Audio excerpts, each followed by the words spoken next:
dragon fruit. They look really cool, but to be honest with you, I think they're kind of bland. So today on Cooking with Parker, I'm going to be making a nice dragon fruit salsa. I'm going to have some fun as well, make our own corn chips out of some tortillas. And this is also part 4 of my series, Fruits A to Z. So D for dragon fruit. It's going to be a great time. Can't wait to show you this, and let's go. Start off, I'm just going to cut my dragon fruit up. So as I said, it's kind of got a mild taste, has some nice sweetness to it. Almost, you could describe it, a mix between a watermelon and a kiwi.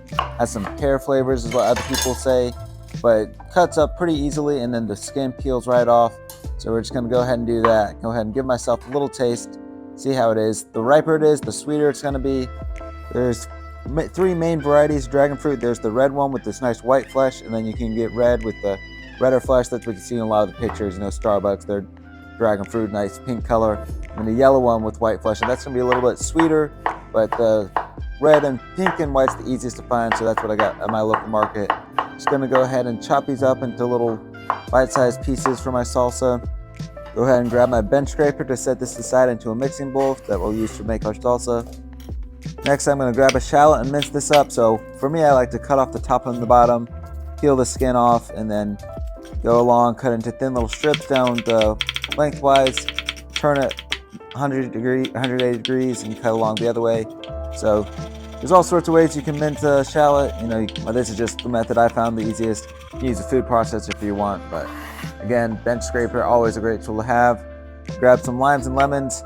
These ones are kind of backwards for me. Usually your lemons are bigger, but I just happen to have pretty small lemons in my fridge and some nice large limes. But using a lemon squeezer to get all the juice out of these 2 citruses. So making the salsa, that's why I'm adding kind of some savory elements, not just a plain fruit salad. Next, I'm going to grab a Fresno pepper. We're going to dice this up real fine to impart a lot of good flavor. So it's got some heat to it, some sweetness. You follow the Scoville scale, that's just how spicy something is. So a bell pepper would be at 0. Some of the hottest peppers, like Carolina Reaper, are up in the 5 million. So Fresno's generally fall between 2,500 and 10,000 Scoville. So they got some heat to it, more than a jalapeno, not as much as like a habanero. This one, go ahead and try it, see how spicy it is. It's got some heat, but not a ton.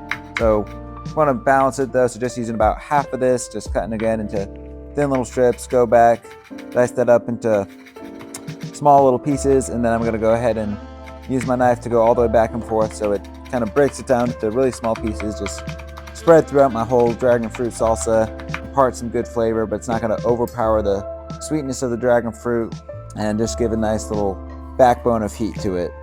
Could have used my bench scraper to pull this off, but I had the knife in hand. Go ahead and use that.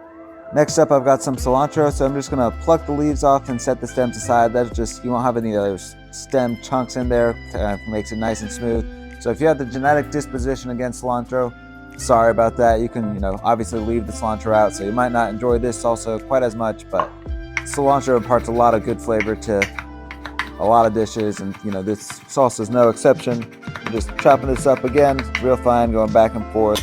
Go ahead and use our trusty bench scraper once more to set our cilantro into our bowl, and then we're going to season with a nice sprinkling of salt and some of my homemade fajita seasoning. So I make this all the time, keep it on hand. So I've made it in the past. Here's a quick little recap of what it is. It's just some chili powder, some garlic powder, about a tablespoon of each of those, cumin, some dried oregano, some dried cilantro, about a teaspoon of each of those, and then some tajin, about 2 teaspoons of that. Just gonna mix this all together. It's a great little fajita seasoning. You can buy the store-bought variety, but it's a great way to enhance your flavors, kind of choose what you want. No salt in there, so you can add the salt later on. Go ahead and try this. It hits all the right notes that I'm looking for. Now we're gonna go ahead and move on to our homemade tortilla chips. So pouring some peanut oil into a cast iron pan, using my induction burner outside, that way I'm not smoking up and putting a lot of oil in my kitchen, but you can always just use a stovetop if that's what you've got. And go ahead and cut our corn tortillas into quarters. So got about a dozen here, give us a nice couple servings of chips.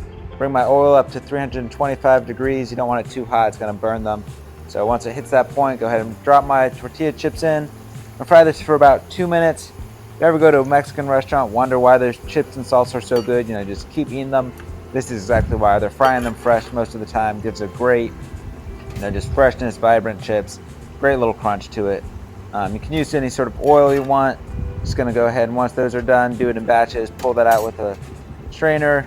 Gonna lay these out single file so that I can season them. So I'm just gonna sprinkle on some of my fajita seasoning. You wanna make sure you do this while it's still hot. It'll help the seasoning adhere to the chips a little bit better. Go ahead and do my second batch, just frying these up again. So the second batch will actually cook a slightly bit quicker. The oil's maintaining its temperature for a little bit better, and it's got some particulates just kind of brown up. Realize my fajita seasoning doesn't have salt in it, so go ahead and salt that. Sorry, I live near an airport, so gotta excuse the kind of plane noises in the background there. But go ahead, once these chips are fried off nice and golden brown, they float naturally, so you can't use that as a barometer like you normally do in frying. But go ahead, make sure I hit this with seasoning or salt first. I had that out, and then just spread them out so salt gets over all of it, and then my fajita seasoning as well. So just make some nice fresh tortilla chips. You can buy Tostitos or whatever, but this is really fun, pretty simple to do, and it's gonna taste great. I had a hummingbird visitor, tried to get that in a shot, so changed my camera angle. Flew off pretty quick, but a fun little visit. And then just try my chips, make sure it's right. Bring everything together inside. Got my dragon fruit salsa ready to go. Time for one of my favorite parts of the video, the taste test.